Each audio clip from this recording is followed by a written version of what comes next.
I'm going to be reading for you a selection from my book, High Mass, Carnival and the Poetics of Caribbean Culture. And I think the selection that I have chosen aligns very well with the principle of Ujima, for which I'm supposed to share with you today. Thankfully, I don't have the time to lecture you on Carnival or the principle itself, so I hope my reading will suffice. It may be easily argued that all our celebrations are just as hollow and jingoistic as any carnival. Independence Day and Republic Day come to mind, where flags and pennants are no different from feathers and beads. Steeped in this irony, the most committed mass makers have learned, like the rest of us, to endure the problems and push on, scars and all. By now, though, it ought to be clear that I consider the reflection on vernacular expression, mass in your mass, to be a viable path to the enactment of conscious citizenship. I accept that it may not be replicable, owing to the peculiarities and particularities that abound in the region. We each have our own thing.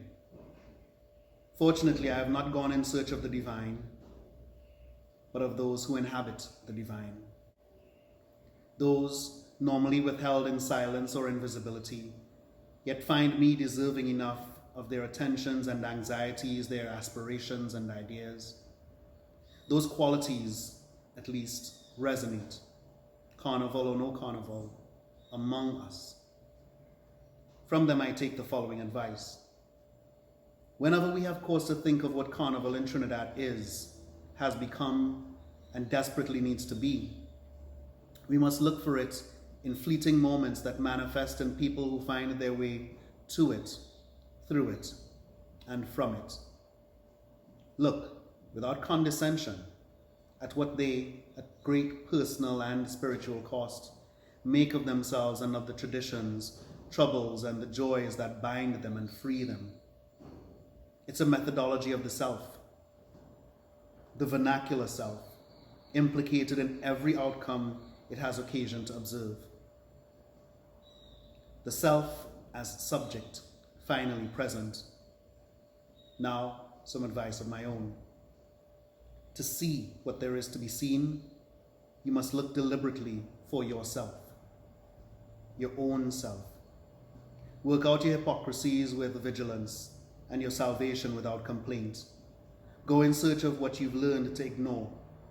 Reject what you think you know of yourself in favor of what remains to be seen, even if these things never reveal themselves, avoiding you at every turn, leaving you stranded behind your lens or in front of it.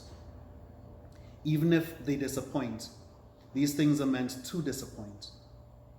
It's why we hold on, why we push. At least this is what you must do when you see mass moving like love in motion. Or if you've ever felt threatened or disgusted by the limbs and tongues that dangle in public like the unfinished confessions of people in the in-between.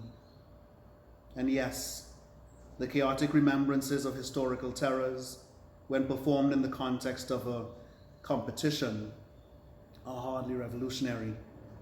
But ask yourself, what is it that we deny in ourselves that now causes us to recoil in disgust at what we find? What happens when we see ourselves being reflected back at us, face to face, filtered in drying blue, hairy hoofed, or from atop wooden stilts? Will we, having found an answer to any of these questions, continue to dance without consequence? Have we ever danced without consequence? Is that even possible for us? And since we're here, let me emphasize that mass makers owe us nothing, nor does mass itself. I often wonder what we could be owed when we can be so selfish, so self-absorbed. Can a child owe something to a parent? Can the dead owe the living? Or the past, the present, and future? Framed more reasonably, I wonder what are we owed that we aren't first willing to give freely to others? What good are reparations, for example, to those who prefer to revel in disrepair, or whose bodies bear a debt neither time nor blood will ever repay? What need have we of demons when we break and torment ourselves with such mundane efficiency? Can they shoulder such burdens for us in these post-everything times? We're not yet post-temporal, are we? Haven't they brought us far enough that we can now take up the critique with equal fury and go the rest of the way? If anything, they're catalysts, conspiring with us to bring about the revival of our self-awareness, displays of a particular public conscience performed not for their own sake but for ours, foisting our commitment to declension onto them. We who think we see them now find ourselves on the back end of a Jeremiah that we've neglected to heed. Inaction, like willful ignorance, is a kind of damnation.